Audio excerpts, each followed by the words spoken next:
শেখ হাসিনা যেই দেশে ফিরে আসবেন এবার কিন্তু বিভিন্ন জায়গায় আমি আপনাকে বলে রাখি অনেকে আবার শপথ নিচ্ছেন। আমি দেখলাম লন্ডনে সমর রেজাউল করিম যে তিনি লন্ডনে এখন আছেন, যিনি মন্ত্রী ছিলেন এখানকার, ওখানে পালিয়ে গেছেন, তারা শপথ নিচ্ছেন আমরাও ফিরে আসবো। বিভিন্ন জায়গায় মিছিল বের হচ্ছে, সেটা আমরা বলবো। কিন্তু আমাদের দেশের দুজন মন্ত্রী, একজন উপদেষ্টা আর একজন মন্ত্রী রিয়াকশন দিয়েছেন। যেমন ডক্টর জাহেদুর রহমান বলেছেন শেখ হাসিনা দেশে ফিরলে তার প্রতি এক্সট্রা জুডিশিয়াল কিছু করা হবে না। আমরা পরপর দুইটা ক্লিপই দেখবো। আর স্বরাষ্ট্রমন্ত্রীও কথা বলছেন, তিনি বলছেন আইনিভাবে তো আমরা ফেরত চাই। আমরা শুনি না দুইটা কি বলতে চেয়েছেন তারা। শেখ হাসিনাকে আমরা ক্ষমতা থেকে হটাতে চেয়েছি কারণ তিনি ইনসাফ করেননি। একটু মনোযোগ খেয়াল করবো আমরা। পরবর্তী যে বাংলাদেশ তৈরি হয়েছে তার প্রধান উদ্দেশ্য হচ্ছে ইনসাফ থাকবে, আমাদের শত্রুর প্রতি ইনসাফ থাকবে, শেখ হাসিনার প্রতি আমাদের ইনসাফ থাকবে। শেখ হাসিনা যদি আসে বাংলাদেশে ফেরত, তাকে কোনো এক্সট্রা জুডিশিয়াল কিছু আমরা আসলে করবো না। আমাদের কাছে প্রতিজ্ঞা কি, আমরা জুডিশিয়ালি করবো। ওনার বিচার হয়েছে, ওনাকে ডিফেন্ড করতে আবার দেওয়া হবে, তাতে তার মৃত্যুদণ্ডাদেশ যদি তিনি মুক্তি পান, টেকনিক্যালি বলছি, সেটা আমরা মানবো। আর যদি না হয় সেটা কার্যকর হবে। এটাই হচ্ছে ইনসাফ, কারণ মৃত্যুদণ্ড হওয়া কিন্তু ইনসাফ। আমরা তো তাকে ফেরত চাই, আইনিভাবে চাই। পররাষ্ট্র মন্ত্রণালয়ের মাধ্যমে আমরা অনুরোধ করেছি, এক্সট্রাডিশন চুক্তি অনুসারে অনুরোধ করেছি, আমরা শেখ হাসিনাকে ফেরত চাই এবং আমরা চাই তিনি মামলা ফেস করুন। জি, আমরা যে রিপোর্ট পাচ্ছি তাতে উনি মামলা ফেস করতে চান, দেশে ফিরবেন।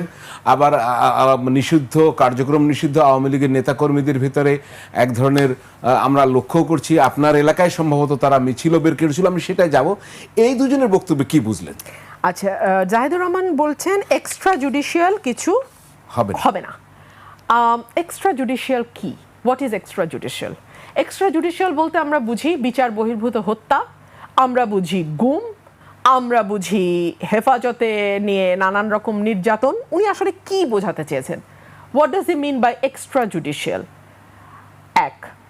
দুই হচ্ছে শেখ হাসিনার ট্রায়াল শেষ হয়েছে, মৃত্যুদণ্ড দেওয়া হয়েছে, আপিলের সময় শেষ হয়েছে, তাহলে এখন ওনার জুডিশিয়াল জায়গাটা কোথায় আছে? অ্যাপিলের ডিভিশন? ওনাকে তো ফিরে যদি উনি আসেন, আমি একদম আইনের ছাত্রী হিসেবে এটুকু বলতে পারি, আসার সাথে সাথে ওনাকে কারাগারে যেতে হবে। সেই কারাগার কি প্রস্তুত হয়েছে? আচ্ছা, আইনিভাবে ফেরত চায় বলছে স্বরাষ্ট্রমন্ত্রী। একটা নোট ভার্বাল দেয়া ছাড়া আইনি কোনোভাবে ফেরত চাওয়া হয়েছে বলে আমাদের জানা নাই। তবে স্বরাষ্ট্রমন্ত্রী যেহেতু অনেক বিজ্ঞ ব্যক্তি, যিনি তার ডিপার্টমেন্ট বা তার মন্ত্রণালয় ছাড়া অন্য মন্ত্রণালয় এবং বিশেষ করে আইন মন্ত্রণালয়ের ব্যাপারে অতি দক্ষ, সুতরাং আইনমন্ত্রী যে কথা বলার কথা ছিল সে কথা স্বরাষ্ট্রমন্ত্রী বলছেন যে আইনিভাবে ফেরত চেয়েছি। আইনিভাবে তো আইনমন্ত্রী বলবে যে আইনিভাবে আমরা, উনি একটা ওপিনিয়ন দেবে আইন মন্ত্রণালয় থেকে, এই ওপিনিয়ন অনুযায়ী বাকি কাজটা পররাষ্ট্র মন্ত্রণালয় করবে। এখানে স্বরাষ্ট্র আসলো কি করে আপনি আমাকে একটু বুঝায় বলেন, আমি বুঝি নাই। মানে স্বরাষ্ট্র তো এখানে, উনি তো বাংলাদেশে নাই যে ওনাকে ধরা না ধরা, ওনার বিরুদ্ধে কিছু করা না করে, ইট হ্যাজ বিন ওভার, এটা শেষ। এখন আইনমন্ত্রী বলবেন যে আইনিভাবে আমরা ওপিনিয়ন দেবেন কিভাবে চাইতে হবে, সেই ওপিনিয়ন ওয়াইজ যে আইন অনুযায়ী চাওয়া যায় সেই ওপিনিয়ন ওয়াইজ পররাষ্ট্র এটাকে হ্যান্ডেল করবে।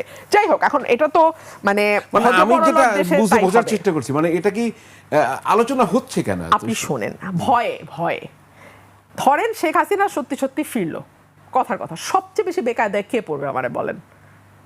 পড়বে এই সরকার। তারা না পারবে এক্সিকিউট করতে ফাঁসি, তখন চারপাশে চিৎকার উঠবে এক দলের যে রায় কার্যকর করা হোক, আর রায় কার্যকরের ন্যূনতম আভাস পেলে আরেক দল যে কিভাবে মাঠে নামবে, এইটা কি এই সরকার বোঝে না? এই সরকার স্টানবাজি করে, এই সরকার বালখিল্যতা করে, এই সরকার চটুল ব্যাপারে মানুষের সদয় দৃষ্টি আকর্ষণ করার চেষ্টা করে, কিন্তু একেবারে এত বোকা তো না যে এই সরকার এটা বুঝে না। তো শেখ হাসিনা যদি বাংলাদেশে এই মুহূর্তে আসে, বা এই বছর, এই মুহূর্ত মানে এই বছর, আমি দুঃখিত, এই বছরের মধ্যে ফেরে, বা যখনই ফিরুক, বিএনপি যদি ক্ষমতায় থাকে, তার চেয়ে বেশি বিপদে আর কেউ পড়বে না, স্বয়ং আওয়ামী লীগও পড়বে না। শীর্ষ নেতৃত্ব থেকেও তো বলা হচ্ছে যে একটি দল তলে তলে যোগাযোগ করে, মানে হ্যাঁ, আপনি যখন আমি এটা আজকে শুনলাম 86 এবং 96 এর উদাহরণ টানা হয়েছে, সুস্পষ্ট যে জামাতের সাথে আওয়ামী লীগের একটা আতাত বা এক ধরনের সম্পর্কের ইঙ্গিত করা হচ্ছে। বাংলাদেশে এটাও একটা নতুন ব্যাপার, আজকাল না ভাসুরের নাম কেউ মুখে নেয় না। মানে জামাতের আমিরও অনেক বদনাম করবে বিএনপির, কিন্তু বিএনপি শব্দটা উনি কিছুতেই বলবে না। আবার একইভাবে বিএনপিও কিন্তু জামাতকে আর এই ইশারায় অনেক কথা বলবে, মানে অনেকটা কি বলবো বলেন, ভাসুরের নাম মুখে নেওয়া যায় না। আর প্রেম হলে টিনেজে যখন একজন আরেকজনের সঙ্গে দেখা হয় নানান রকম আড়ে ইশারা ইঙ্গিতে কথা চলে। তো বিএনপি জামাতের সম্পর্কটা এখন অনেকটা ওই রকম আড়ে ইশারায়। আড়ে ইশারার দরকার নাই, যে কথা উনি বুঝাইতে চাইছেন সেটা হচ্ছে আওয়ামী লীগের সাথে জামাতের একটা ঐক্য হতে যাচ্ছে। হতেই পারে, মানে হলে তো খুব অবাক হওয়ারও কিছু নাই, হতেই পারে ঐক্য। রাজনীতিতে তো শেষ কথা বলে কিছু নাই।